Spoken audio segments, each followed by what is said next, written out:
How's it going, guys? Coming at you with a little review of the Federal Auto Match 22 long rifle. This particular box was bought at Walmart, but I know that it's not exclusive to Walmart because I know I've seen it at other stores and I've purchased it from other stores, but it is a Federal offering. One of the things that Federal claims about this ammunition is that it's ideal for semi-autos and that it will perform or shoot better or optimize for semi-automatic firearms. I did notice that this ammunition did function a bit better in my semi-automatic pistols versus the other bulk packs like the 36 grain hollow points from Federal. This did function them a bit better than that. They do claim that the muzzle velocity is 1200 feet per second with a 40 grain solid. The ballistics coefficient for this particular round, if you guys are interested, is 0.138 for those that are interested in that. Here is the ballistics information that they post on the box. The test gun that I was firing this round from was the Savage Mark II with a 21-inch barrel, and the velocities I was recording was 1215 feet per second. So it's a bit more than the average advertised velocity. Now, they are also claiming target grade accuracy. Target grade accuracy is a little bit of a subjective term up for interpretation there, but I'll go ahead and show you what I observed accuracy-wise here in just a moment. One of the things, though, is that 1200 feet per second, on their website, they say that that is a sweet spot, okay, with velocity for semi-automatics. I have no idea what they're talking about or how they came to that conclusion, but that's what they're saying. That's what their marketing crew is saying, that it's an optimized or it's a sweet spot for a sweet spot for velocity. Now, the standard velocity or standard high velocity for a 40 grain lead solid is 1260 feet per second. So why they chose to go with 1200 feet per second, your guess is as good as mine. Now, I did notice that on their website a while back, I read that that the reason why they went with 1200 feet per second was because they could put less powder in and it would keep the semi-automatics cleaner longer. Okay.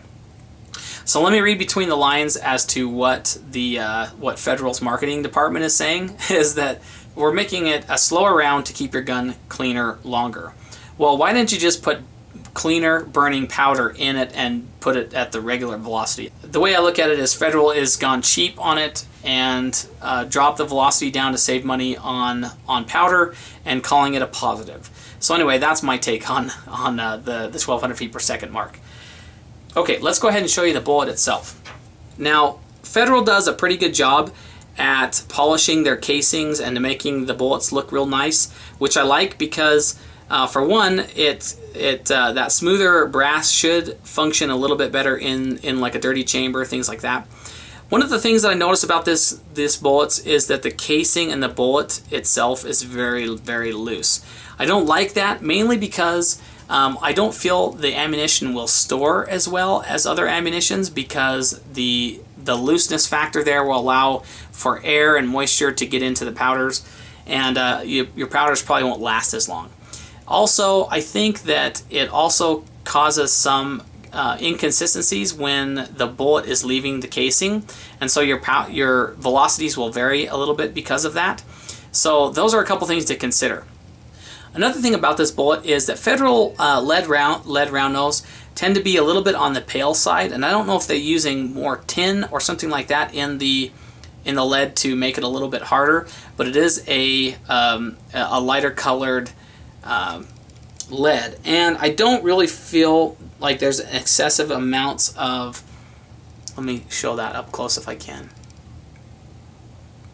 I don't really feel that there's an excessive amount of lube on those bullets as well, which I like. I don't like bullets that are super sloppy and have a ton of excessive lube. CCI suffers from that a little bit. They put too much lube sometimes on their bullets. But in this case, I think that it's just right. I think that there's enough to keep from letting your barrel, but not enough to really foul everything up. Okay, let's go ahead and show you some accuracy here. Now, the day that I shot these groups, I shot this out of the Savage Mark II with a 21-inch barrel. The day that I shot these groups, it was fairly calm, had maybe a 1 to 3 mile an hour breeze. nothing major, and it was also about 80 degrees. So it was a really ideal situation for shooting long range with a 22. Now these particular groups were shot at 100 yards, so that's pretty good distance for a 22. What I observed was, here's this one in the middle, 3.37 inch group. We have one right here, 3.55, 3.5, and a 4.47 inch group. This one was almost off the paper right there. And then there's this group here, which is 2.77 inches, but in this group we had one squib load, which landed all the way down here at the bottom.